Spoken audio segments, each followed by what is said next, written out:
Hello, I'm Daniela Mellen. In today's video, we're going to take an in-depth look at combining the pages to our fabric journal. This is a series where we work on adding different elements to our fabric journal, starting with the binding, creating the pages, and in today's class, we're going to sew them together, and I'll show you the technique that I use. Now let's get started. So now to sew my fabric book pages together. When I have two pages that I like, that are completed, I'll hold them back to back and just fold it to make sure that it does fold nicely.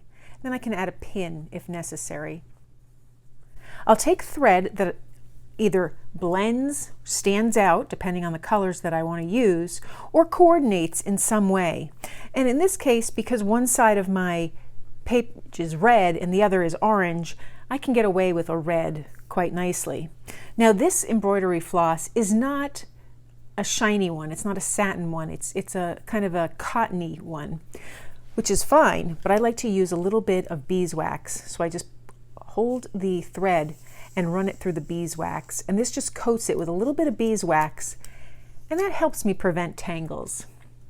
So to attach my page together so that it's nice, sturdy, single page, I can fill it with batting if I want to, but I think I have enough layers here with everything that I've stitched together, my collage. So what I like to do is I like to go in the center, I start in the center of the page, and I just pull up my thread. And because I do this in the center of the page, I can tuck my knot.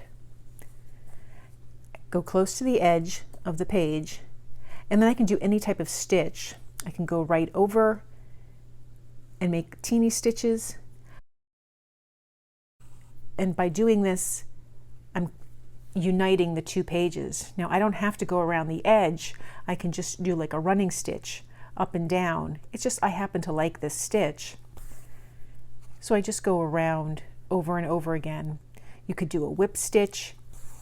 You could pull your thread through and then double back, and it makes just different types of stitches.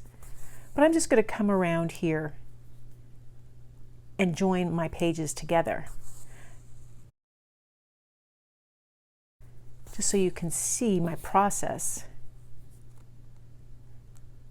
Again, I just make all these stitches and I try and space them fairly evenly, and this is how it looks on this side. And I just take my time and do this, and I really like the end result. If there are any knots from the pages from the previous collages, I just take my time and tuck them as I go. And if there are any areas that I want to avoid, if I didn't want the stitches to go through them, I'll just take that into consideration and work around them as well. So I've gone up that side of the page, and now I'm getting ready to go around here. Now because this page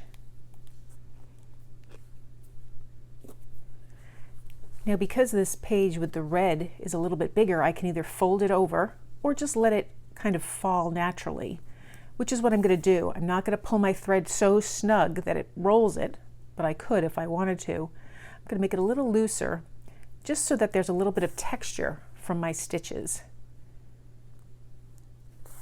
And I'll go all the way around.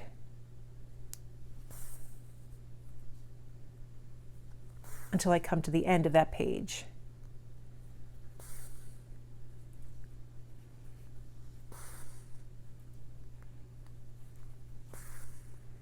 Now the reason I like to start at halfway through the page, and it's just preference, you don't have to do that, is I like to end where I still have a little bit of maneuverability. I can reach underneath here if I need to feed my knot through. So I'll make my last stitch, and then I'll feed my needle in between those fabric collages. And you can kind of see it there. I'll remove this pin.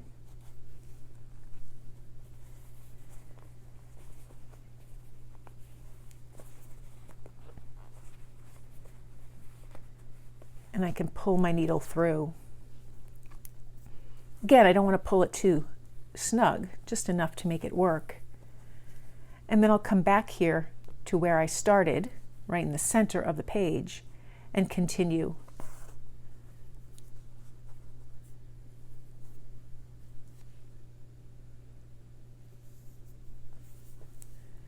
Once again, I'll be careful to make sure all the knots from the fabric collage are covered inside the page, and I'll just continue with my stitches all the way around.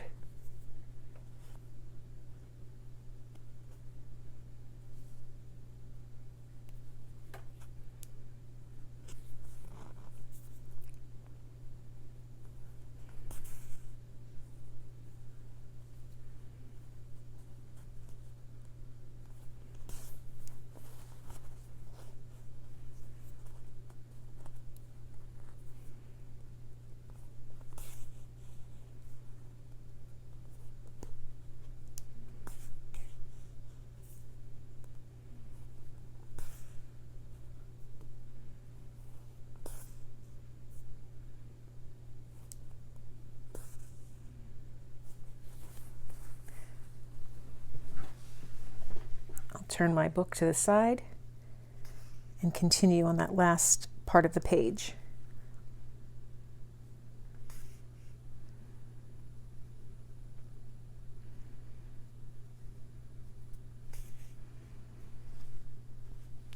Now I don't want my stitches to run through this orange part, so I just alter my stitch length and depth accordingly.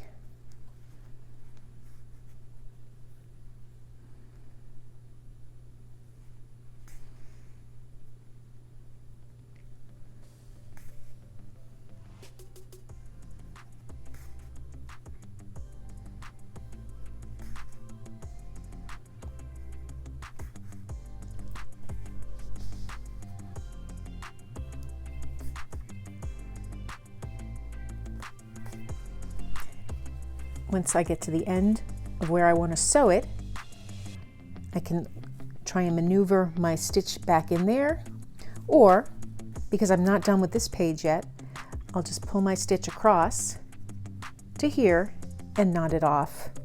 And I like to go into the nearest stitch that exists, make my knot, and then clip it. So then what I have for my book, the front is still uncovered, but I have my first page, my second page already attached to the next page. Now when this page is finished, I will attach this and so on throughout the book.